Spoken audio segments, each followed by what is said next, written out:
As for right this very second, here's Stephen A. Smith joining us on SportsCenter. Kevin Durant scored against 5 different Houston defenders tonight.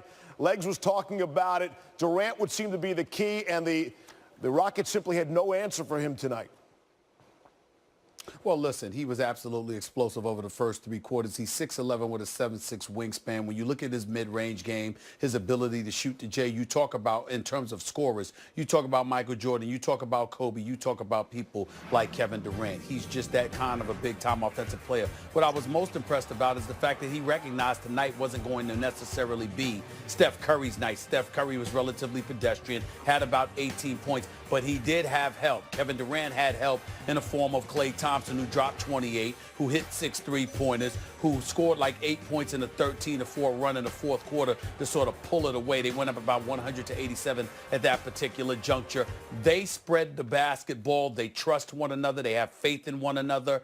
They're unselfish. This is who they are. And when you juxtapose that to what you saw from Houston, certainly James Harden was explosive, reminding the world that indeed he is here, and there's a reason we're expecting him to be league MVP. He showed up, but it still didn't negate the fact that Houston was relatively predictable. James Harden one-on-one, Chris Paul one-on-one. Anytime they drove to the basket, if they drove from the right side, they looked for a pass in the left corner that was ultimately going to get intercepted. You're driving from your left. You're looking at a pass in the right corner, which ultimately is going to get intercepted, leading to a turnover. They're relatively predictable when you don't allow them to dance on an opponent in a one-on-one isolation situation. And Golden State are champions, so they're prepared for this kind of play. They knew what Houston was going to throw at them, and they were ready for it. James Harden clearly has more help from his supporting cast. Hold that thought, Stephen A. Steve Kerr, live here on SportsCenter. We'll get right back to Stephen A. Here's Coach Kerr. Start the lineup that you did, which is your best 5. You pushed the minutes. The Hamptons 5. That's what I understand in their name, yes. You can say it now. I mean, how badly did you feel you had to win this game? How many chips did you push in to win this game? Well, we felt it was important to get off to a good start, and that's why we made the decision to start Andre. We had good momentum from the last series, and the matchups are good. You know, we got to switch, and everybody's got to be able to guard on the perimeter, and Andre's one of our best defenders, obviously. So we just decided to start that way to try to get off to a good start, and we actually didn't. We got off to a slow start, but we hung in there, and you know, it's a long game, 48 minutes. So I was proud of the way our guys kind of hung in there after that first blow that we took and got right back in the game. Steve, Hunter Houston Chronicle. Draymond gets the technical early on. He ends up having 2 points in that first half, but then in the second half, well, he finishes the game with the highest plus-minus. Was there anything in terms of that you might have said to him, that anybody said to him, that made him adjust in any way? How is it that in the second half he had that kind of performance? You know, Draymond is one of the most competitive people on the planet, and you know, I thought early in the game he was so fired up that it just got away from him a little bit. And once he settled in, I thought he was tremendous. His defense was amazing, and you know, he controlled the game. I thought in many ways he's just an amazing player. It's hard to describe what he does, but he's perfect modern day NBA player. He guards everybody and rebounds and passes and makes plays, and obviously brings the energy and the competitiveness that can drive a team. So I thought Draymond was awesome. Steve, Marcus Thompson with The Athletic. KD looked just like you out there, didn't he? Like me? Yeah, like when you're playing days, you used to hit all those shots. Yeah, we're right? very similar players, yeah. When he's in a groove like that, are you just saying, hey, let's feed him the ball, or is it just a feel thing still, motion offense? Yeah, I mean, you know how we play. We want to keep the ball moving, but obviously, you know, Kevin is the ultimate luxury because a play can break down, and you just throw him the ball, and he can get you a bucket as well as anybody on earth. So, Kevin, you know, this is why this is why anybody would want him on their team. But you think about a couple of years ago, and we're in the finals, and we couldn't quite get over the hump. You know, Kevin's a guy who puts you over the hump, and I don't know what you do to guard him. He can get any shot he wants. Steve, Mark Medina, Bay Area News Group. What do you think was the key for the guys to be able to withstand all the elements with just Houston being who they are, the start they got, and obviously being on the road? I think just, our guys have been here before. This is our fourth straight conference finals and first one that we've started on the road. But, our guys have a lot of experience and they've felt this. They relish it. And I think they took the challenge tonight and played awfully well. Steve, Brian Smith. Again, complete press conferences right now over on ESPN2, but you don't get Tim Legler and you don't get Stephen A. Smith. Steve Kerr improves to 14-1, by the way, in game ones in the playoffs. That's best in the NBA history with a minimum of 5 games. So we've heard from both coaches. We'll hear from all the players. I can't wait to hear from Draymond. I'm sure James Harden will have something interesting to say. What does it say for the wealth of talent, Stephen A., for the Warriors that Steph Curry can be somewhat pedestrian offensively and they can still go into Houston and win this game 1? Well, I think just using the word talent, I don't think it gives them enough just due. Here's what the bottom line is, and Tim Legler, better than most, can speak to this. When you are a sniper, that's an exceptional skill to have. Just imagine, for example, if you look at all the athletes, the high flyers in the game today, or let's say, for example, there was a bunch of Russell Westbrooks on a squad, or Derrick Rose when he was a Rookie of the Year, and people like that. Yes, they're extraordinary and great, and we marvel at their athletic ability, but there's something that's missing when you're devoid of that long-range sniper ability, because ultimately somebody can get physical with you. You've got to rely on the refs to give you calls from time to time. That level of athleticism, that energy, you got to hope that's not matched. You got to hope that it's your night far more often than not, because again, athleticism doesn't necessarily mean you know how to play. But Golden State's basketball IQ, their willingness to trust one another, and the fact that they have 3 individuals that are literally some of the greatest shooters this game has ever seen. Klay Thompson is one of the all-time great shooters in NBA history. We don't talk enough about this guy, but he truly is. Kevin Durant, need I say any more? He might be the lone individual capable of capturing Kareem Abdul-Jabbar's all-time scoring record, and Steph Curry is unquestionably the greatest shooter we have ever seen in the history of basketball, because whether he's spotting up, he's on the move, the right side, the left side, the top of the key, mid-range, long-range, it doesn't matter. He is literally a threat to shoot the basketball from 40 feet and in. We have not seen that in NBA history. They're all on the same team. So it's not enough just to say they're talented. They are special. That's why they're champions. The Rockets angle is interesting, and how do they stay in this series based on everything you just said? We spoke earlier in the playoffs about LeBron James. And again, I'm not comparing supporting casts because Harden has a lot more talent to work with than LeBron does. But early on in the playoffs for the Cavs, it was LeBron. He's not getting any help. Do the Rockets need to give Harden more help? He scored 41 today, and it's still not good enough to win at home.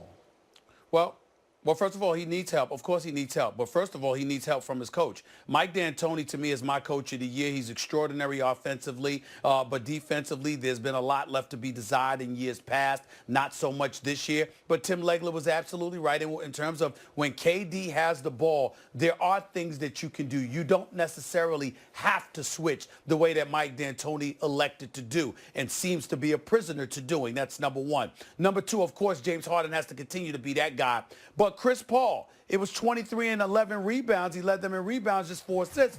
You might need more from Chris Paul because he's going against a high-powered offense in the Golden State Warriors. And James Harden's going to need all the help that he can get. Gordon needs to be more effective. Trevor Ariza needs not get caught up emotionally into the game, getting physical, getting in people's faces. He needs to make sure he stays out of foul trouble. If Trevor Ariza hadn't picked up a 5th foul early in the second half, who knows how this game would have panned out. So Trevor Ariza and Eric Gordon staying on the court and being effective. Clint Capella being more actively involved in terms of them throwing him more alley-oops. And, of course, Chris Paul being more offensive-minded than he was tonight are all things that the Houston Rockets would need in order to win this series. But here's the sad part. Having said everything that I just said with that soliloquy, that still might not be enough to beat the reigning defending world champions. I got to go back and highlight one thing you said. I just checked the box score. CP3 led them in rebounds with 11 rebounds tonight. Yes. Exactly as you said, the next closest guy had 6, and that was Capella. That's simply amazing. That's one of the reasons they probably didn't win tonight. They need some more help from their big men. Well, Golden State didn't give you too much to rebound from. They shot better than 50%. They shot better than 52% from the field. So obviously they weren't missing an array of shots. But still in all, when Chris Paul is your leading rebounder, that's kind of problematic. That definitely jumps out of the box score. Stephen A. Smith with his thoughts on Game 1 of the Western Conference Final. Again, Game 2 will be Wednesday night back in H-Town. We're headed back. Did you ever worry that people would not be able to get to this focus level that they're at right now? No, I mean, a lot has been talked about our regular season and kind of up and down it was, but I mean, we went through, relatively speaking, we went through a lot, and just had to find ways to set little mini goals throughout the season and deal with injuries and that 4th year in a row and that chase and all that, and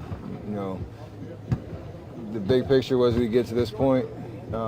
Continue to build momentum down the stretch of the regular season into the playoffs, and that's what we've done. And at the beginning of the season, this is where we wanted to be, playing for another chance, another opportunity to go to the finals, and we're here. I think everybody's really locked in and really ready for the opportunity. Do you feel like pressure's on them a lot in Game 1 because they're at home? They're kind of the 65-1 team that's challenging you guys. I don't know. I mean, every series that we've started at home, you want to get off to a great start. Obviously, you want to win that first game, but you have to really ask them. We know what our mission is coming here, have a good performance tomorrow, give ourselves a chance to win, and get off to a great start ourselves in this series. And honestly, we don't really care about what pressure is. It's about winning games. What is it that makes them especially dangerous to you guys? I mean, they have weapons all over the floor, but obviously everything runs through James and Chris, and they're 2 dynamic scorers and playmakers that put a lot of pressure on your defense. And for 48 minutes, it's not just going to be one person, defending each of those guys. It's going to be a total team effort, and for us, what they present with the shooters they have on the floor, how fast they play. You just got to be locked in for 48 minutes on the defensive end, not get discouraged if they make tough shots because they're going to, and go right back at them at the defensive end. Would you say that they have what's traditionally considered to be a big 3? I have no idea. I have no idea. They have a really good team. Steve said a couple of days ago that y'all play your best when y'all are threatened, and y'all are threatened, and Clay just said y'all have the appropriate fear. Well, how do you view all that stuff? Any team that shows up in the Western Conference Finals is a great team. The last 3 years, obviously last year with San Antonio Kawhi going down, the year before with, who was the year before? Oh, OKC, and Houston the year before that. Like every team that shows up in the last 2 teams representing the West, it's tough. So I don't think there's a worry of, we genuinely respect what they offer as a challenge, and know we have to play our best. We can't just show up at this stage in the season. What do you think about what Clint Capella has brought them? He's been huge in their kind of inside presence on both ends of the floor. He puts pressure on the rim on the offense when James is going downhill, and he can put that lob threat out there, offensive rebounds and things like that. And defensively, he's pretty smart. Defender being in the right positions, sure enough, the paint for them, blocking shots, challenging shots. So you got to make him run. You got to make him think. You got to make him, make multiple decisions on the floor, not just be able to sit in the paint and clog it up. Steph, you just talked about how this is the best competition to have in the Western Conference Finals. What about between these two teams, the kind of chippiness, sorry for you, that you expect to see between these two teams? Every series takes a life of its own. It's hard to predict, and it's hard to. It's not worth just thinking about. It's about, you know, competing at a high level, playing basketball. Things are going to happen. There's going to be some back and forth. It's kind of part of the territory, but at the end of the day, they can't distract us from what our goal is. And I think we're all pretty aware of how to handle ourselves and how to bring that edge, bring that competitiveness, that toughness, and channel it towards making productive plays as opposed to getting into back and forth, chirping matches and all that type of stuff. Even for Draymond Green? Even for Draymond. How do you avoid picking up fouls versus Harden regarding him? What are the keys that you're thinking about? Just being disciplined, man. You can't reach. That's the hardest thing. Like he's a master at. I mean, honestly, whether there's a foul or not, he makes it look like there's a foul, and it's a true art to that.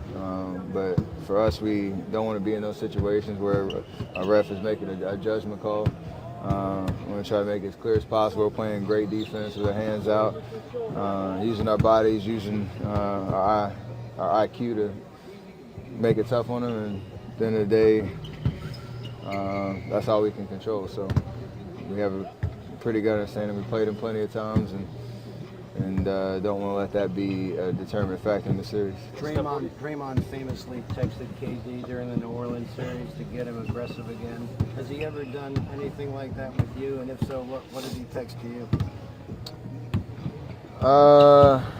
We've had a lot of back and forth. When you play together for 6 years, it's hard to kind of sit here and document each kind of run-in.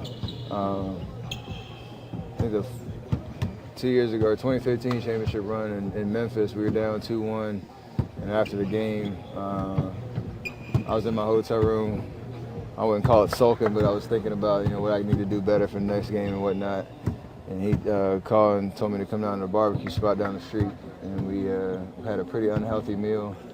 I think we had a beer and put it in perspective that we were still in good shape. And we ended up winning that series, going on to win a championship. And you need those type of moments where you kind of get out of your feelings a little bit, but also just keep the right perspective around winning a championship, because it's a grind and it's tough. And you know, whether it's, you know, Draymond making a call or us having a team dinner or whatever the case is, like, you got to find those moments and enjoy them. 2 more questions. I mean, give us a good time to prepare. Coach is watching film, we're watching film, getting a good game plan together. Obviously, rest is huge, but the biggest thing for us, and I'd say for me specifically, is having just come back. You want to be able to keep your rhythm and your timing and things like that. So, been working hard over the last 5 days and balancing rest with work, and mental preparation has been huge. Steph, y'all been here multiple times. They haven't.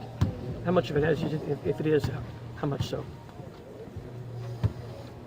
I mean, James has been here before, and Coach D'Antoni's been here before. Trevor won one, but as a group. There's different guys that they can rely on. Like when you asked us in 2015 that question, I would have probably been like, it doesn't matter. You know, we know how to play basketball. It's the same game, 94 feet. Hopefully, you know, our experience does help a little bit, just being together as a team last year. But at the end of the day, it doesn't matter. I don't think that gives us 2, 4, 6 point difference in any game or a leg up in the series. We got to win 4 games and got to do it before they do. So it's gonna be a fun series. Well, I was 0-1 against him in high school. We got beat by 30, and I think they went on winning state that year. They had a great team with James and Malik Story, and that was a lot of fun. And then in college, obviously, played against them twice, and there were great games there too. I think we won on a buzzer beater one game, and then obviously throughout my NBA career, we've been battling postseason, regular season. So played together at Team USA, so it's been a cool run, and once again we're here and enjoying the most of it. What's it like to face him on this kind of stage, at this stage of your careers? Oh, it's great. I mean, it's really a dream come true to be playing in the fourth Western Conference Finals and a second against James. It's pretty incredible. I mean, he has developed into an MVP caliber player. Myself, all-star, so it just shows we put in a lot of work to get here. I mean, we were both touted coming out of high school, but it wasn't like we were seen to be at this level. So we're going to make the most of it. When it comes to defending another player, is he as challenging to you as anyone in the league? Yes, because he's just great at all three levels, and he's an amazing playmaker. So not only can he score, but he can playmaker. Clay, Steve said the other day that you guys are at your best when y'all are threatened, and y'all are threatened. How do you view that sort of stuff? I think Steve's correct. We're so talented at times we can be aloof, and that's not good in the playoffs. And you don't want to give away possessions or games in any playoff series. And we're in an unfamiliar situation starting off on the road, but it's a new challenge for us. And like you said, Steve thinks we feel threatened, and we have appropriate fear, and that's when we play at our best. We're on edge, and we're locked in. So you guys are obviously peaking right now. During the regular season, when guys maybe were disengaged at moments and it felt like a marathon, did you ever fear that the team wouldn't be able to get to where they are right now? No, I didn't, and we're not where we're at. To be honest, we won't be there till we, win. I think 8 more games. So still got a long way to go, and it starts with tomorrow night. But we're not where we want to be yet. With all that they have going on, Chris and James, what do you guys think of Capella in the middle as a threat? He's had a great year. I mean, when they traded away Dwight, you thought they'd be missing something in the paint, but he stepped right in there and done a great job. His job looks simple, but it's harder than you think, and he's going to be another key factor for us to slow down because he gets them going when he's playing above the rim. Do they have what you would typically consider a big three? I mean, Capella could be one of them, I guess, but they got a monstrous too, and they got a lot of great players around them. So Eric Gordon's also great off the bench. I mean, they got a lot of great players, but they got 2 guys who do most of the heavy lifting as far as the ball handling and the facilitating, but other guys know their roles and they do them very well. What do you think the timing between series stuff for you guys and stuff?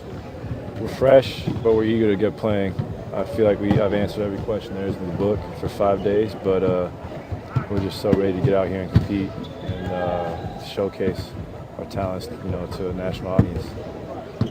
Has there been a challenge that you have faced in the playoffs over the last 4 years that compares to the one you're about to face against this team?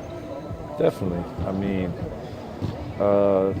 plenty of series where we went down 2-1 or 3-1. I mean, Memphis, first playoff championship run, they had our number for 2 games, 3 games, whatever it was. So we had to make a lot of adjustments on the fly. And then obviously when we played OKC, we were down 3-1. Cavs, we were down 2-1, up 3-1. That was also very challenging. And came back and won, obviously. So we've had it hasn't just been a smooth ride for 4 years. We've had plenty of adversity, and this is another challenge for us that we're up to. Do you like the travel strategy you guys have had this year? Flying and practicing late in the city, not shooting around instead of practicing at home? Yeah, I like it a lot. I think it's been working, and gives you time to relax. Like Chris Paul's mid-range game mixed in with what they do from 3, how dangerous does that make them when you look at all that they have in that way? Yeah, I mean, he's been a great shooter his whole career. People forget about that because he's so good at everything else. But just don't want to let him get going from 3. We'll take 2s. We'll take contested 2s, but that's easier said than done because they shoot so many. But we want to win that 3-point battle. I think that's going to be very indicative of who's going to come out in the series. We heard a week ago or so that Draymond texting KD at 4 in the morning between games in New Orleans. Has Draymond ever reached out to you by text to send a message to you over the years? And if so, what was it? Oh, definitely. Just a couple weeks ago, I think. It wasn't at 4 a.m., but it was right when Steph came back. Draymond just texted me and encouraging me, like, hey, Steph's come back. It's a huge load off your back, but we still want you to be as aggressive as you've been because that's when we're at our best. And just that simple statement he sent me obviously gave me confidence and shows that he thinks the game, you know, better than almost everybody in this league. Boy, that not your comment on Team USA. What did you kind of take away from that overall? We had a great experience. You know, I know a lot of his friends from just growing up in SoCal and just being with guys you always compete against. Playing on the USA banner is so cool, and then just seeing how hard they work. You know, you don't get handles and scoring ability like that just waking up in the morning. You got to put the work in, and I saw it firsthand in Spain. What do you see as far as that regimen? What kind of goes into that? Just time, effort, and loving your job. If you do those three things, you'll be successful in this league. I promise you that. Steve was talking a little bit ago about the internal leadership that you bring and the way that you reach out to the teammates, even away from the game and at night or away from the arena. Why do you do that, and what do you think that brings to the team? Well, I do it because this game is just bigger than what you see on the floor. You know, it's all the stuff that happens behind the scenes that happen when no one's watching, when the games are won. So, always staying in tune. I think so many times people forget that. When you're competing for something like we're competing for, it's not just the game. It's a 24-hour process. 7 days a week of trying to prepare for this game and trying to prepare for the next game. Anything that you do outside of that can affect what you do when it's time to play in this game. So just always trying to stay locked in. Try to keep a pulse of the team, of where guys are mentally, emotionally, and just try to, help with that. And how differently do you have to compose, say, a text to KD as opposed to a text to Steph or to Clay?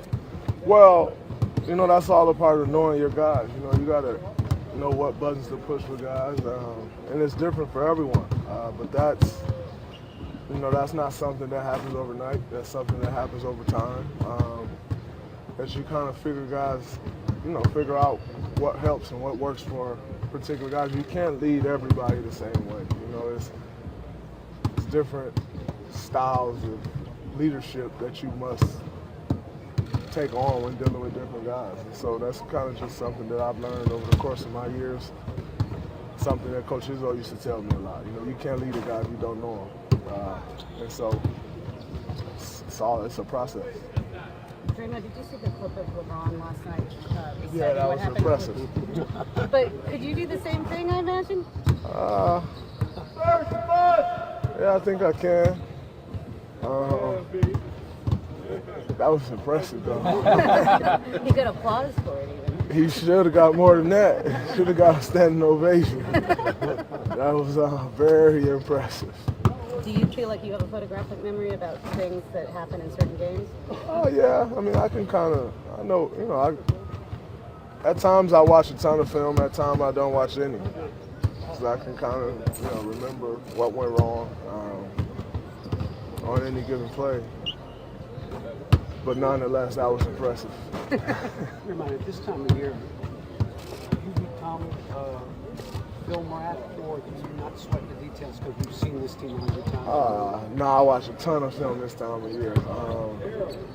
Just because everything I do, I try to consume myself with the game. I don't, whether it's just sitting at home on the couch, icing, like stretching, just whatever I do, I just try to make sure I am at the peak of where I can be. And so I do watch a ton of film.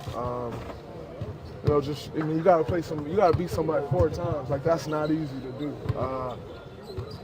Teams are always making adjustments. So, just watching film, trying to see different counters that, someone may come with, or, you know, just trying to dissect what they're trying to do at a different level, you know, at this time of year for sure. Draymond, what do you think of having these evening practices throughout the season? What do you think that's done for you guys? Oh, it does a lot. You know, you come off of, you know, we mainly do it when we come east.